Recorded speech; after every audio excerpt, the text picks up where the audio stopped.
Bon, mais Marseillais, ça y est, il est là, il est en place, Sampaoli. L'équipe, j'espère que vous allez bien. Aujourd'hui, nouvel épisode de la série Mercato. On va faire le point sur toutes les rumeurs de transfert qui ont circulé au cours de ces derniers jours. Mais c'est pas tout, on l'a vu avec cette intro, il se passe pas mal de choses au sein de nos clubs français, à Marseille évidemment. J'espère pour vous, mes Marseillais, qu'il y aura du résultat. À Rennes aussi en début de semaine, changement d'entraîneur, qui pour le remplacer? Mais Rennais, bon visiblement il y a un nom qui est déjà ressorti. Bref, voilà, je vais pas en dire plus, on va directement entrer dans le vif du sujet. Comme d'habitude les amis, je compte sur vous pour lâcher votre meilleur pouce bleu, pour le référencement, pour l'humeur évidemment, ça fait extrêmement plaisir, alors faites-le. Pensez également à vous abonner, je le dis rarement, voire jamais. Enfin, je rappelle que cette série est sponsorisée par OneFootball, l'application numéro 1 sur toute l'actualité du ballon rond, dont le Mercato. Si vous voulez suivre ça de très près, c'est gratuit, le lien est dispo dans la description.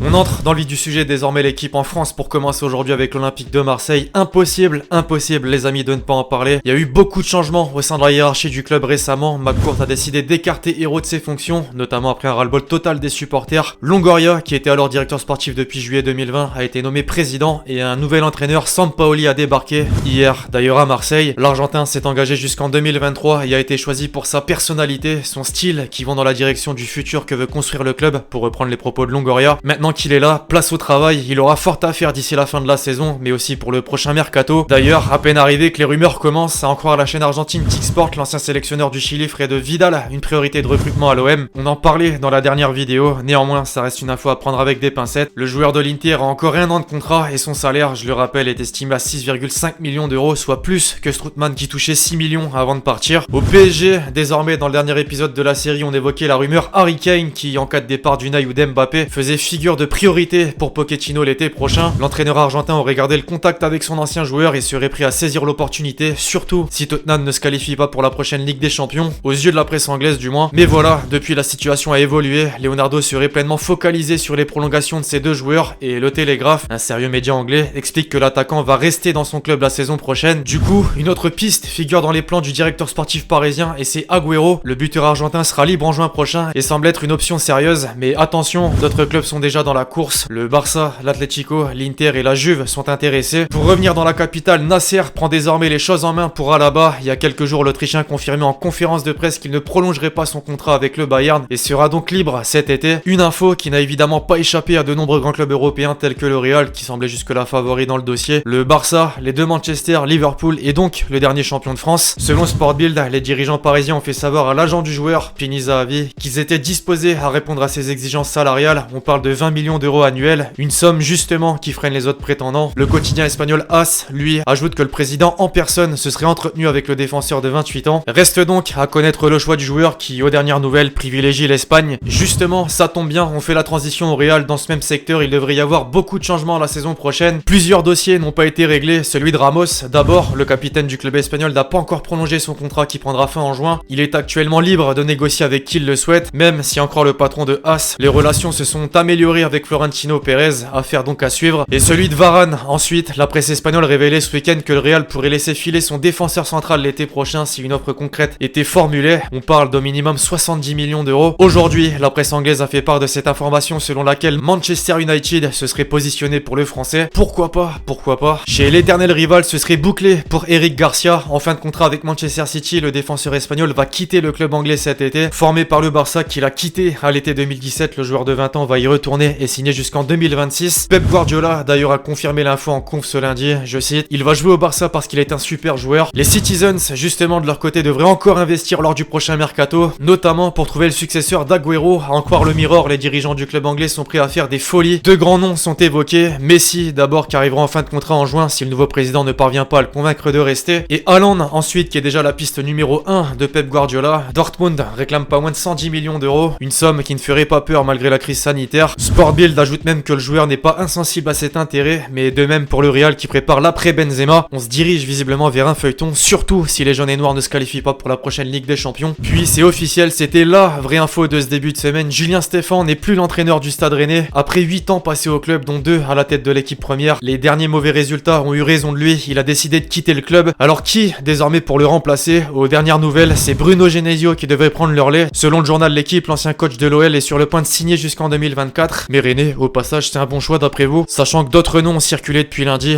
Gourvenec et Favre entre autres. Des nouvelles de Thierry Henry, tiens, justement, lui aussi a pris la décision de démissionner, il n'est plus l'entraîneur de Montréal en MLS. Alors pareil, une question, quel sera son prochain club? Proposez dans les commentaires. Enfin, Dédé Gignac, effectivement, lui, non, ne quitte pas le Mexique, c'est son pays, désormais, voilà ce qu'il a déclaré récemment. Je ne veux pas quitter le Mexique, ce pays est en moi, dans mon cœur, je me sens totalement mexicain, ce pays est incroyable, j'ai l'intention de terminer ma carrière au Tigre, de rester ici, à Monterrey pour y vivre. L'attaquant français a donc prolongé son bail jusqu'en 2024, il va continuer son aventure qui a vu le jour en 2015 et qui lui réussit plutôt bien, on va pas se mentir, pour avoir marqué l'histoire du club. Bref, voilà l'équipe, c'est tout pour l'épisode Mercato du jour, j'espère que vous l'avez kiffé, je compte sur vous si c'est le cas pour lâcher votre meilleur pouce bleu. Donnez-moi votre avis dans les commentaires justement sur toutes ces rumeurs qu'on a pu citer et aussi sur les officialisations. D'ici là, on se retrouve très vite sur la chaîne pour de nouvelles vidéos. C'était Lexity.